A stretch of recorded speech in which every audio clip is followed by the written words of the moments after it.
तर सिंधुदुर्ग जिल्हा परिषदेच्या मतदानाला सुद्धा सुरुवात झाली आहे।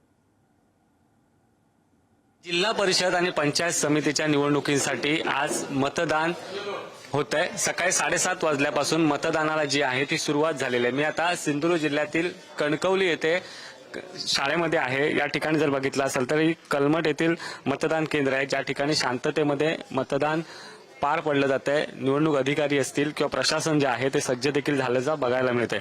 7:30 वाजता या ठिकाणी मतदानाला सुरुवात झालेली आहे आणि शांततेमध्ये मतदान प्रक्रिया जी आहे ती सुरू आहे।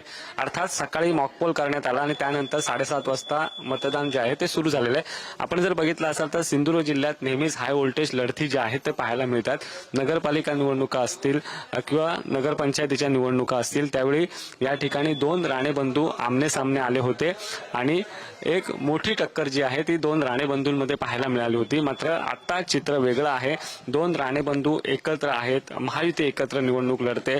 नारायण राणे यांनी ही पूर्ण निवडणूक जी आहे ती हातात घेतली होती आणि अर्थातच जिल्ह्यामध्ये महायुती एकत्र निवडणूक लढत असल्यामुळे ही लढाई जी आहे ती एकतर्फी आहे का असे देखील चिन्ह या ठिकाणी निर्माण झालेलं आहे। दुसरीकडे जर बघितलं असेल तर उद्धव ठाकरेंची शिवसेना अर्थात माजी आमदार वैभव नाईक यांची देखील प्रतिष्ठा जी आहे ती पणाला लागलेली आहे। अर्थात मतदार राजा कुणाच्या पारड्यात कौल देणार याचं उत्तर 9 तारीखला मिळणार आहे। मात्र जिल्ह्यातील मतदारांनी जास्तीत जास्त मतदान करावं असं आवाहन प्रत्येक राजकीय पक्ष करताना पाहायला मिळतंय।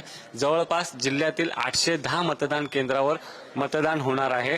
आपण जर बघितलं असेल तर जिल्हा परिषदेच्या 50 जागा तर पंचायत समितीच्या 100 जागा, 150 जागांपैकी 25 जागा ज्या आहेत ते बिनविरोध निवडून आलेल्या आहेत। त्यामुळे 125 जागांसाठी मतदान होत आहे आणि त्यासाठी ही सर्व यंत्रणा जी आहे ती सज्ज झालेली आहे। कोणताही अनुचित प्रकार घडू नये यासाठी प्रशासन या ठिकाणी सज्ज झालेलं आहे।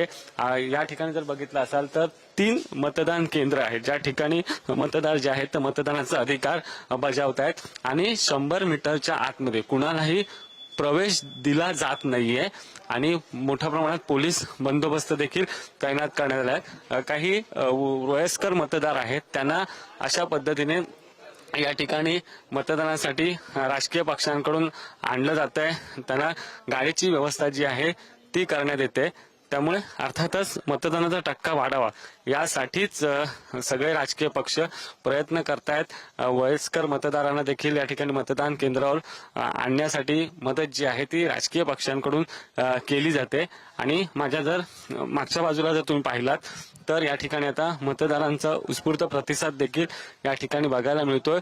या मतदान केंद्रावर खऱ्या अर्थानं 2 रांगा करण्यात आलेल्या आहेत। एक रांग महिलांसाठी असेल तर दुसरी रांग जी आहे ती पुरुषांसाठी असेल आणि महिला आणि पुरुषांना वेळ रांगेत उभं करून शांततेत मतदान पार पाडण्यासाठी या ठिकाणी जे आहेत ते प्रयत्न केले जात आहेत। काही इथे मतदार आहेत ज्यांनी मतदानाचा हक्क बजावलेला आहे, त्यांच्याशी आपण बोलणार आहोत। मतदानाचा हक्क बजावलाय, मतदारांना काय आव्हान कराल? काय जास्तीत जास्त मतदारांनी मतदान करावे आणि काम करणाऱ्यांनाच लोकांनी मतदान करावं असं मी या निमित्तानं आवाहन करेन। नक्कीच काम करणाऱ्यांनाच लोकांनी निवडून द्यावं असं आवाहन काही मतदारांनी जे आहे ते केलेलं आहे। आणि या ठिकाणी एक वयस्कर मतदार जे आहेत त्या या ठिकाणी मतदानाचा हक्क देखील बजावला आल्याचं बघायला मिळते। कॅमेरा पर्सन विजय सह सुशांत सावंत, पुढारी न्यूज, कणकवली।